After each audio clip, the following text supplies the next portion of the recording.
దేశం ఎంత గొప్పదంటే ప్రతి వృత్తికి ప్రాధాన్యత ఇస్తుంది. ఫర్ ఎగ్జాంపుల్ వేదాలు చదివే పండిత వృత్తికి ఎంత ప్రాధాన్యత ఉంటుందో వీధులు ఊడ్చే వృత్తికి కూడా అంతే ప్రాధాన్యత ఉంటుంది. ఇంకా వేదాలు చదివే పండితుడు ఒక్కరోజు ఆయన వేదాలు చదవకపోయినా పెద్ద నష్టమేమి ఉండదేమో, కానీ అదే వీధులు ఊడ్చేవాడు ఒక్కరోజు తన కార్యం నిర్వర్తించకపోతే పరిస్థితులు ఎలా ఉంటాయి మనందరికీ తెలుసు. సో అలాంటి గొప్ప భారతదేశంలో పుట్టిన మనం ఏ కోశానైనా సరే, ఏ సమయానైనా సరే భారతదేశాన్ని నిందించడం కానీ లేదా చులకన చేసి మాట్లాడడం కానీ తప్పు.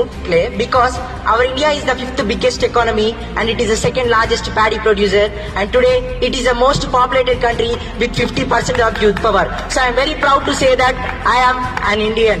So అయితే ఇప్పుడు నేనేం చెప్పాలనుకుంటున్నా అంటే, ఒక్కటి గుర్తుపెట్టుకోండి, నా ఒక్కడి వల్ల ఏమైందిలే అనే ఏ ఒక్కడి వల్ల ఈ దేశానికి ఏమవ్వదు.